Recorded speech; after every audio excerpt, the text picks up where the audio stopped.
अस्सलाम वालेकुम नाज़रीन, गिरदो पेश चैनल को सब्सक्राइब कीजिए और बेल आइकन को क्लिक कीजिए। आज का मौजू फिर अल्ताफ़ हुसैन है। MQM है, MQM की राब्ता कमेटी के ओहदेदार हैं और ये सवाल है कि नदीम नुसरत साहब जो मुत्तहिदा कौमी मूवमेंट के मरकज़ी रहनुमाओं में शुमार होते हैं, अल्ताफ़ हुसैन के करीबी साथियों में जिनका शुमार होता है, वो गुज़श्ता रोज़ अमेरिका में कातिलाना हमले में बाल बाल बच गए हैं।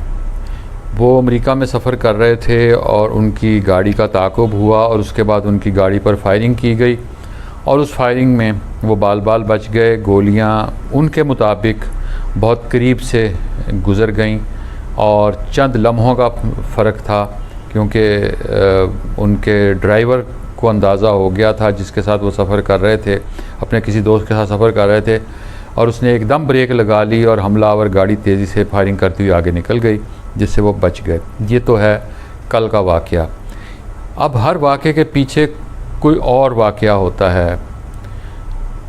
इन पर हमला किसने किया, कौन है जिसने अल्ताफ़ हुसैन के करीबी साथी को निशाना बनाया, ये है वो सवाल जो ज़ेरे बहस है।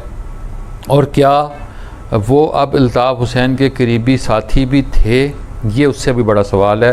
वो वॉइस ऑफ कराची के लिए काम कर रहे थे, मुत्तहिदा कौमी मूवमेंट से उनका ताल्लुक़ रहा। वो लंदन में थे, अल्ताफ़ हुसैन के करीबी साथियों में थे, राब्ता कमेटी के रुकन थे, और लंदन में जो अल्ताफ़ हुसैन का मरकज़ी सेक्रेटेरिएट है, जिसे इंटरनेशनल सेक्रेटेरिएट कहते हैं मुत्तहिदा कौमी मूवमेंट का, उसके साथ वो वाबस्ता थे। अब कहते हैं कि उनकी अल्ताफ़ हुसैन के साथ किसी मसले पर शदीद तल्ख़ कलामी हुई थी और उस तल्ख़ कलामी के नतीजे में उनके अल्ताफ़ हुसैन के साथ ताल्लुकात कशीदा हो गए थे।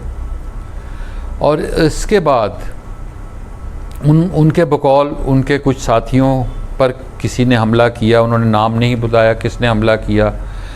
फिर वो लंदन से निकले हैं और उन्होंने कहा कि मैं कैंसर का इलाज कराने के लिए अमेरिका जा रहा हूँ।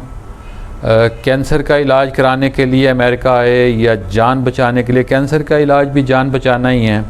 सो वो जान बचाने के लिए अमेरिका में आ गए और यहाँ उन पर कल दोबारा कोशिश की गई हमले की। अब हमला किसने किया, अब इसमें दो चार चीज़ें आ जाती हैं।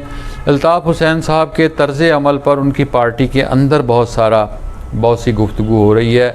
उनके बहुत से साथी उनको इसलिए छोड़ गए कि उनका ये कहना है कि अल्ताफ़ साहब का तर्ज़ अमल बहुत शदीद होता है, बहुत मनफी होता है, और उनके करीबी साथी कई मरतबा उन्हें छोड़ गए क्योंकि गालम गलोच की सूरत हाल पैदा हो जाती है।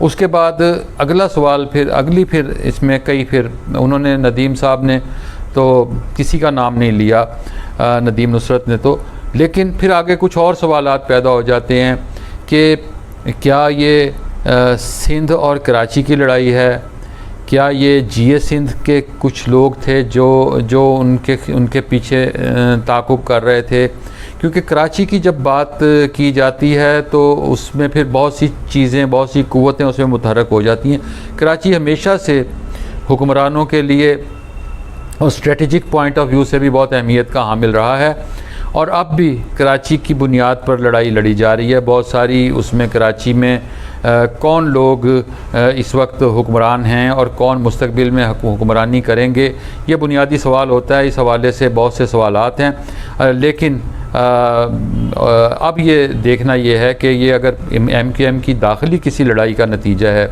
ये हमला, तो फिर क्या वो लड़ाई शिद्दत करेगी और क्या वो आइंदा कराची पर असरात मुरतब करेगी, ये वो बुनियादी सवाल है जिस पर गौर करने की ज़रूरत है।